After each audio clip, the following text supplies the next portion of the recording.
नमस्कार, आपका शहर आपकी खबर में आपका बहुत स्वागत है। मैं हूं आपके साथ गुंजन सिंह लोधी। आपका शहर आपकी खबर में आज हम बात करेंगे कोरबा, गाजीपुर और पिछोर की। हम उठाएंगे इन शहरों के आज के बड़े मुद्दे और जानेंगे ग्राउंड जीरो से हकीकत। तो चलिए शुरू करते हैं आपका शहर आपकी खबर।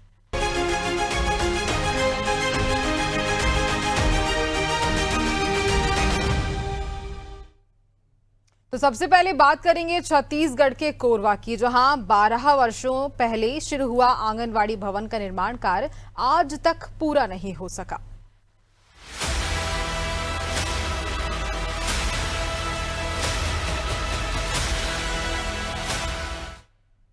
छत्तीसगढ़ के कोरबा जिले से सरकारी निर्माण कार्यों की धीमी रफ्तार की तस्वीर सामने आई, जहां ग्राम पंचायत पचरा के आश्रित ग्राम अमहवा में करीब 12 सालों पहले शुरू हुआ आंगनवाड़ी भवन का निर्माण कार्य आज तक पूरा नहीं हो सका। भवन अधूरा होने के कारण आंगनवाड़ी केंद्र किराए के भवन में संचालित किया जा रहा है, जिससे छोटे बच्चों, गर्भवती महिलाओं को मिलने वाली सुविधाएं प्रभावित हो रही हैं। और ग्रामीणों के अनुसार भवन निर्माण का कार्य मनरेगा के तहत जहां ग्रामीण यांत्रिकी सेवा और जनपद पंचायत पौड़ी उपरोड़ा की देखरेख में करवाया जा रहा था। इसके लिए जिला खनिज न्यास यानी कि डीएमएफ मद से 6,45,000 रुपए की स्वीकृति मिली, जबकि निर्माण एजेंसी को अब तक 5,25,000 का भुगतान भी किया जा चुका है। इसके बावजूद भवन का निर्माण वर्षों से अधूरा पड़ा है और काम पूरी तरह से बंद है। ग्रामीणों का आरोप है कि संबंधित विभाग के अधिकारियों की लापरवाही और निगरानी के अभाव में सरकारी धन खर्च होने के बाद भी भवन जनता के उपयोग में नहीं आ सका। ग्रामीणों का कहना है कि यदि समय पर निर्माण पूरा हो जाता तो गांव के बच्चों को सुरक्षित और सुविधा युक्त आंगनवाड़ी भवन मिलता, लेकिन फिलहाल सीमित संसाधनों वाले किराए के भवन में केंद्र का संचालन किया जा रहा है, जिससे बच्चों को पोषण, प्रारंभिक शिक्षा और शासन की विभिन्न योजनाओं के संचालन में भी दिक्कतें आ रही हैं। ग्रामीणों ने जिला प्रशासन से पूरे मामले की निष्पक्ष जांच, जिम्मेदार अधिकारियों और निर्माण एजेंसी की जवाबदेही तय करने तथा अधूरे भवन का निर्माण जल्द पूरा कराने की मांग की है। आंगनबाड़ी बनी से 15 साल हुए से अभी चालू नहीं है। आधा बनी से आधा बनलो नहीं है। वहाँ पंखा नहीं है और लाइट वाइट का व्यवस्था कुछ है कि नहीं है। तक आके क्या टूटे हुए है जिसे अभी कहाँ आंगनबाड़ी चला घर में चला था। का करिए, नहीं बने था, नहीं बढ़िया। हमारे गांव का आंगनबाड़ी 2016-17 में बना था। अभी तक 15 साल हो गया। मैं आवेदन दिया था कलेक्टर को, तो कुछ दबाव पड़ा था तो काम थोड़ा चालू हुआ था। उसके बाद पूरा ठप हो गया। फिर अब आंगनबाड़ी कहाँ चल रहा है? अब आंगनबाड़ी घर में चल रहा है, किराए में। कितने बच्चे होंगे लगभग? बच्चे तो 15-20 होंगे। कितनी समस्या होती है? अब आंगनबाड़ी की स्थिति कैसा है अभी अंदर में? बाहर से तो दिख रहा है बढ़िया, लेकिन अंदर से पूरा जर्जर है। अभी हम पहुंचे हैं ग्राम पंचायत पचरा के आश्रित ग्राम अमहवा में, जहां पे देखा जा सकता है कि नदी नाला पार करने के बाद हम यहां पे आंगनबाड़ी भवन जो यहां पे देख रहे हैं, अब हमारे पीछे में ये आंगनबाड़ी भवन है। विगत 10 वर्षों से ये अधूरा है। अभी तक ग्राम पंचायत को हैंड ओवर नहीं हुआ है, ना ही महिला बाल विकास को हैंड ओवर हुआ है। तो कहीं ना कहीं ये शासन की घोर लापरवाही है कि ठेकेदार को लाभ पहुँचाने के लिए जो कार्य किया जा रहा है। यहाँ पे देख सकते हैं कि ये आंगनबाड़ी भवन जो है अभी भी अधूरा है, पूरी तरह से जर्जर हो चुकी है। खिड़की टूटे हुए हैं, किचन बाथरूम की सबकी जो व्यवस्था है पूरी तरह जर्जर हो चुकी है। और यहाँ पे बच्चों की अगर बात करें तो बच्चे यहाँ पे काफ़ी छोटे छोटे हैं यहाँ पे, और उनको पढ़ाई लिखाई में काफ़ी हमने उनसे बात भी की, लेकिन अब आ सकता है कि किस प्रकार जा रही है महिला बाल विकास के द्वारा या ठेकेदार की कर सकते हैं। आरईएस जो इस निर्माण एजेंसी है, आरईएस के जो ठेकेदार हैं, उनकी द्वारा लापरवाही बरती गई है कि 10 से 15 वर्ष हो गई है ये जो है अमहवा ग्राम पंचायत का आंगनबाड़ी जो केंद्र है उसको पूर्ण नहीं कर पाना और ग्राम पंचायत को हैंड ओवर नहीं कर पाना। और हमारे साथ है यहाँ पे जो ग्राम के जो पंच हैं, हम उनसे बात करेंगे किस प्रकार की समस्या है, क्यों ये अभी तक हैंड ओवर नहीं हो पाया, बच्चों की यहाँ पे संख्या क्या है। यहाँ की बच्चों की जनसंख्या 15-20 है। तो मैडम लगाता है अपने किराए के मकान में लगाता है, तो बहुत परेशानी होता है। और आंगनबाड़ी का आवेदन दिए थे, कलेक्टर ऑफिस में जमा किए थे, तो उसका भी कार्रवाई हुआ था थोड़ा बहुत, तो उसका काम चालू हुआ था। उसके बाद फिर ठप हो गया। कितने कितने वर्षों से ये काम जो है अधूरा पड़ा हुआ है? ये 2017-18 चालू हुआ था, तो अभी तक 10-12 साल हो गया, तो अभी तक अधूरा है। तो निश्चित तौर पे यहाँ पे देखा जा सकता है कि जो आंगनबाड़ी की जो मैडम है वो अपने घर में बच्चों को पढ़ाती है, वहाँ पे शिक्षा देती है, वहीं पे इनको जो गर्भवती महिलाएं हैं या छोटे छोटे बच्चे हैं उनको वहीं से पौष्टिक आहार दिया जाता है। तो कहीं ना कहीं यहाँ पे जिला प्रशासन या आरएएस विभाग की घोर लापरवाही यहाँ पे देखा जा सकता है कि अभी तक आंगनबाड़ी भवन अमहवा जो आश्रित ग्राम है वहाँ का जो आंगनबाड़ी भवन है अभी तक अधूरा है। तो इसमें अब देखना यह है कि किस प्रकार से जिला प्रशासन आगे की कार्रवाई करती है और यहाँ के जो ग्रामीणों का जो आस है कि अगर आंगनबाड़ी भवन अगर उनको मिलता तो यहाँ के बच्चों को, यहाँ के गर्भवती महिलाओं को इसका लाभ मिल पाता। चंद्र कुमार श्रीवास, अनादि टीवी, कोरबा।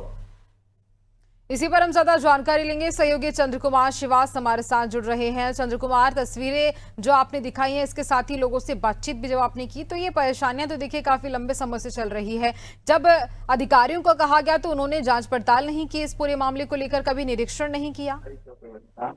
जी गुंजन, मैं बताना चाहूंगा कि जिस समय आंगनबाड़ी भवन का जो निर्माण कार्य जब चल रहा था तो वहाँ पे कोई अधिकारी वहाँ पे नहीं जाते थे और हालांकि यहाँ पे जो कोड़ी उत्तराखंड के जो जनपद सदस्य है उन्हीं को ये ठेका मिला था और उन्हीं के द्वारा निर्माण कराया जा रहा था। हालांकि डीमेट फंड से 6,45,000 का ये निर्माण कार्य यहाँ पे चल रहा था, लेकिन अभी तक इनका भुगतान जो है 5,25,000 के आसपास किया जा चुका है। लेकिन अभी भी देखा जा रहा है कि वहाँ पे जो निर्माण कार्य है अधूरा है। वहाँ का जो आंगनबाड़ी भवन है उनको हैंड ओवर नहीं लिया जा सका है, जिससे वहाँ के स्थानीय जो ग्रामीण है, बच्चे हैं, महिलाएं हैं, उनको उसका लाभ नहीं मिल पा रहा है। हालांकि जब हम इस खबर को बड़ी प्रामुख्यता से जब हमने इसको दिखाया है तो जिला प्रशासन हरकत में आई है। आरएएस के जो इंजीनियर है, जनपद पंचायत के जो इंजीनियर है, मौके पे पहुंचे हैं। मौके पे पहुंचने के बाद वहाँ के जो सरपंच है सुखनंदन खुजूर, उनको एस्टिमेट बनाकर देने के लिए कहा गया है और उनको ये भी बोला जा रहा था कि आप किसी और मत का पैसा उसमें आप लगा दो। लेकिन वहाँ पे जो सरपंच है सुखनंदन खुजूर, उन्होंने साफ तौर पर मना कर दिया है, जो भाई मैं किसी और का पैसा इसमें नहीं लगा सकता।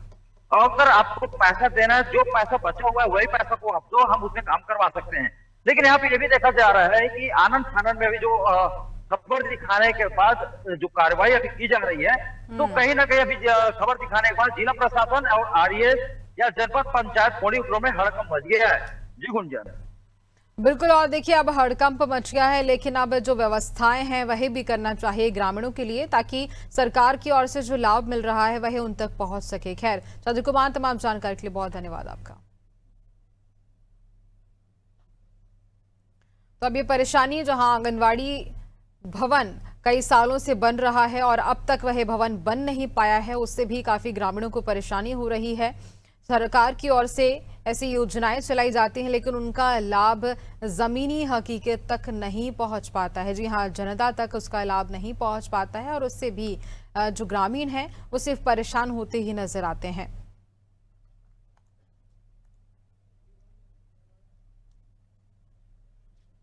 और अब बात करेंगे यूपी के गाजीपुर की, जहां ग्रामीण जलभराव और गड्ढों से परेशान हैं।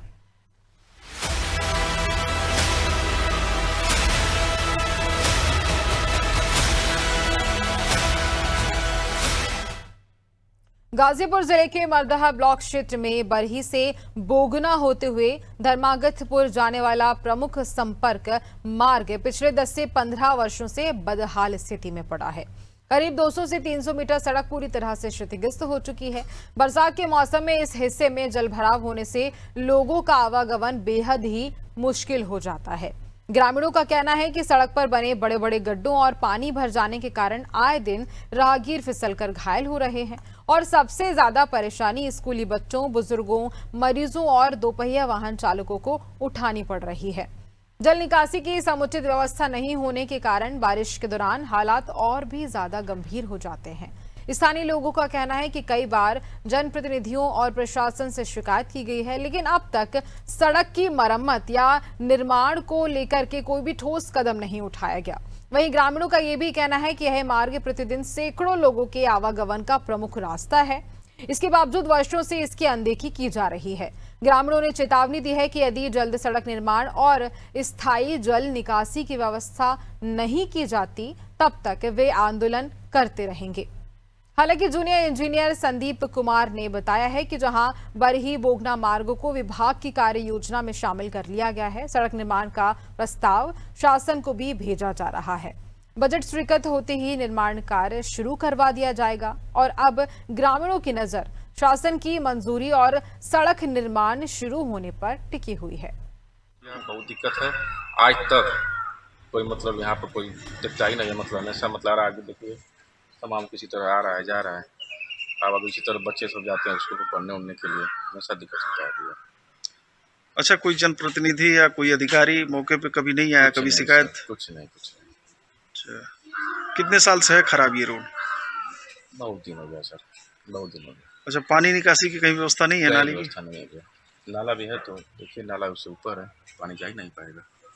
अच्छा, इसी तरह 10 गाड़ी जाती हैं, सब स्कूल के बच्चे जाते हैं, सब रोजाना गिल के घायल हो जाता है। हाँ, रोड तो खराब समझिए कि 10 साल से पहले से और ये समस्या आए दिन हमेशा बच्चे स्कूल के बच्चे आने जाने में कितनी समस्या, हम लोग को डेली क्लिनिक आने जाने में समस्या, और पर डे बच्चे इसमें कोई न कोई बच्चे गिरते हैं। बहुत लोग इधर से आना छोड़ दिए, दूसरे रूट से आने जाने लगे और कोई सुनवाई कहीं कुछ है नहीं। एक बार ज्यादा जानकारी लेंगे, गाजीपुर से हमारे साथ हमारे सहयोगी संवाददाता सुजीत कुमार जुड़ रहे हैं। सुजीत, बड़े बड़े गड्ढे हो रहे हैं और ऐसे में लोगों को परेशानी तो हो ही रही है, लेकिन सबसे बड़ा सवाल ये कि देखिए बरसात का मौसम शुरू हो चुका है और ऐसे में क्या हर बार यही तस्वीरें यहां देखने को मिलती हैं? कभी कोई अधिकारी, कभी कोई कर्मचारी मौके पर नहीं पहुंचे निरीक्षण के लिए या ग्रामीणों की समस्याओं को हल करने के लिए?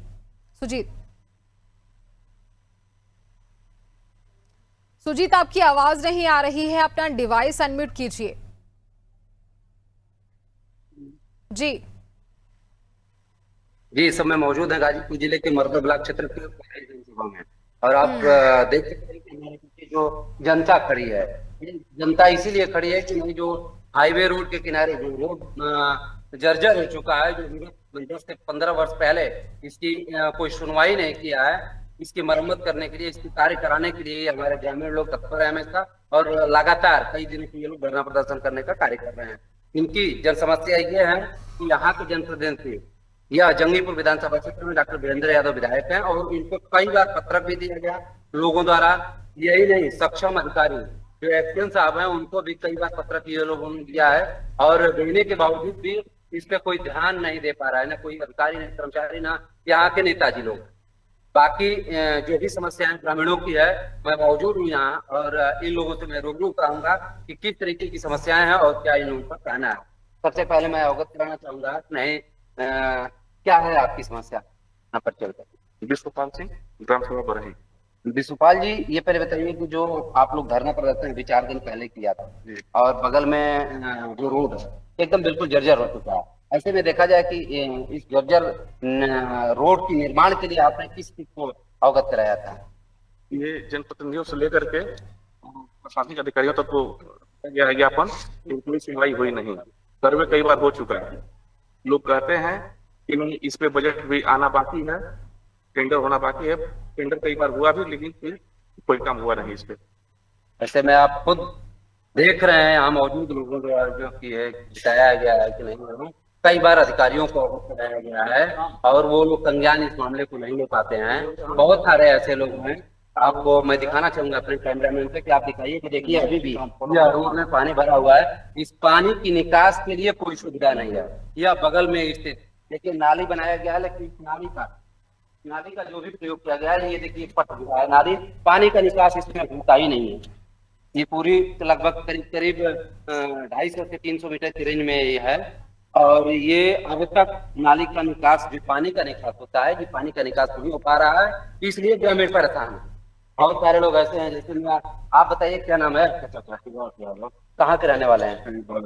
आपकी क्यों रोड पे आप लोग खड़े हैं, क्या समस्या है आपकी? पानी लग जा रहा है, आने जाने की समस्या है। बहुत सारे लोगों ने बताया अधिकारियों को और जनप्रतिनिधियों को यहाँ दिया गया है पत्र, लेकिन उस पर कोई कार्रवाई नहीं है। कोई कार्रवाई नहीं है। आप लोग चाहते क्या है? हम लोग बढ़िया रोड बनना भाई, आने उसको घर है। अच्छा रोड बने हम लोग। बिल्कुल सुजीत, लोगों की मांगे हैं कि रोड अच्छा बने ताकि उन्हें परेशानी ना हो सके, क्योंकि काफी लंबे समय से लोग परेशान होते नजर आ रहे हैं। खैर, अब सवाल ये उठता है कि कब तक अधिकारी पहुंचेंगे, कब ग्रामीणों की समस्याओं का हल किया जा सकेगा। खैर, तमाम जानकारी के लिए आपका बहुत धन्यवाद।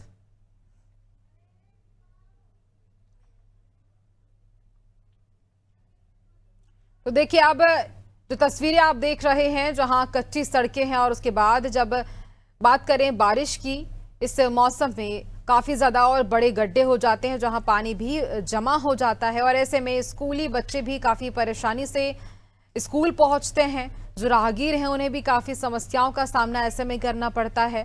कई बड़े हादसे भी इस बीच हो जाते हैं। और देखिए, तस्वीरें आज की या कुछ सालों पहले की नहीं है, तकरीबन 15 साल से ऐसे ही हाल इस गांव के हैं। हम बात कर रहे हैं गाजीपुर की, जहां ये तस्वीरें जो आप देख रहे हैं, पिछले 15 सालों से इसी तरह के हाल यहां देखने को मिल रहे हैं। ऐसे ही ग्रामीण परेशान होते नजर आते हैं हर बार बारिश में।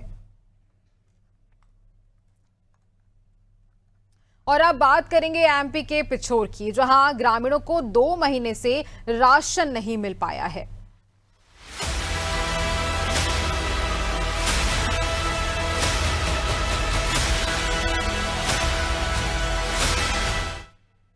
मध्य प्रदेश के शिवपुरी जिले के पिछौर अनुविभाग अंतर्गत ग्राम पंचायत ढला में सार्वजनिक वितरण प्रणाली को लेकर के ग्रामीणों में भारी नाराजगी देखने को मिली। ग्रामीणों का आरोप है कि पिछले 2 महीने से उन्हें राशन नहीं मिला है। ग्रामीणों ने एसडीएम कार्यालय पहुंचकर सेल्समैन अखिलेश मिश्रा के खिलाफ लिखित शिकायत दर्ज कराते हुए राशन वितरण में अनियमितता और धमकी देने के आरोप लगाए। ग्रामीणों का कहना है कि राशन मांगने पर उन्हें यह कहकर टाल दिया जाता है कि राशन नहीं आया है और जहां शिकायत करनी हो कर दो। उन्होंने ये भी आरोप लगाया है कि शिकायत की जानकारी मिलने के बाद भी रात में कुछ लोगों से केवाईसी के नाम पर फिंगर लगवाए गए, लेकिन उन्हें राशन नहीं दिया गया। साथ ही कई लोगों के भी अंगूठे लगवाए जाने का आरोप लगाया गया है। ग्रामीणों का कहना है कि इस मामले की पहले भी शिकायत की गई थी, लेकिन अब तक कोई कार्रवाई नहीं हुई है। उन्होंने आरोप लगाया है कि शिकायत करने पर गरीब ग्रामीणों को डराया धमकाया जाता है। ग्रामीणों ने प्रशासन से मांग की है कि सेल्समैन अखिलेश मिश्रा को तत्काल हटाया जाए और उनके खिलाफ कड़ी कार्रवाई की जाए। साथ ही चेतावनी दी गई है कि यदि कार्रवाई नहीं हुई तो वे सड़क पर बैठकर आंदोलन करेंगे। हमारे यहाँ जो अखिलेश मिश्रा जी हैं, सेल्समैन का काम करते हैं कंट्रोल बांटने का, तो 2 महीने की कंट्रोल खा रखी है उनने अभी तक। अभी लेने गए हम सब लोग तो 1 महीने की दे रहा था और 4 किलो गेहूं का बोल रहा था। बोले तुम लोग एडजस्ट करो, मैं भी एडजस्ट कर रहा हूँ। और सब लोगों ने दबाव डाला तो बोला शासन की तरफ से 2 महीने का राशन नहीं आया, 1 ही महीने का आया, ले लीजिए आप 1 महीने का 4-4 किलो। तो सब लोगों ने हम लोगों ने आवाज़ उठाई तो बोला दोनों महीने की राशन आया है, लेकिन मैंने एक साथ बांटा है। अगर बांटा होता इसने एक साथ 2 महीने का राशन तो सब लोगों को मिला होता। यहाँ लोग क्यों आए होते? हमारे सभी ग्रामवासियों का जो अनाज है वो सेल्समैन ने यहाँ का सबका खा लिया है। सब सेल्समैन है अखिलेश मिश्रा। कितने महीने का? 2 महीने का खा लिया है। शिकायत की थी एसडीओपी ऑफिस में, एक बार आवेदन भी दिया था। इससे भी पहले कई बार आवेदन दे चुके हैं, उसमें प्रशासन ने कोई कार्रवाई नहीं की है। सेल्समैन कहता है जैसे हम तो अभी पढ़े लिखे हैं, जैसे कुछ लोग अनपढ़ हैं तो उनके केवाईसी के नाम पर फिंगर लगवा लेता है। तो हमें तो जानकारी है तो हमने तो फिंगर नहीं लगाए हैं। कुछ लोगों ने फिंगर लगा दिए हैं तो उनका अनाज बोलता है मशीन में नहीं दिख रहा है। तो देखिए, जो सरकार की ओर से योजनाएं चलाई जा रही हैं, जनता के लिए जो लाभ है, जो योजनाएं बड़े स्तर पर भेजी जाती हैं, उनका जो कहा जाए तो पूरा मामला जो लाभ है वो जनता तक नहीं पहुंच पाता है और बीच के जो लोग हैं वो काफ़ी लापरवाही इस बीच करते हैं। बात की जा रही है जहां राशन वितरण को लेकर तो काफ़ी अनियमितताएं भी इस बीच देखने को मिली और उसके साथ ही भोले भाले लोगों को सिर्फ परेशान किया जाता है, सिर्फ उनसे झूठ बोला जाता है और झूठ बोलकर फिंगरप्रिंट लगवा लिए जाते हैं। 2 महीने से ग्रामीणों को राशन नहीं मिला है। सेल्समैन सिर्फ धमकी देता है और ऐसे में ग्रामीण डर भी जाते हैं। लेकिन अब सभी ग्रामीणों ने एकजुटता दिखाई है और उसके साथ ही ये बड़ा फैसला भी लिया है कि वह बड़े स्तर पर आंदोलन करेंगे। और देखिए, ऐसी परेशानियां लगातार हर शहर से देखने को मिली हैं और ऐसी खबरें आप तक पहुंचाते रहेंगे। आप बने रहिए हमारे साथ अनादि टीवी पर। नमस्कार।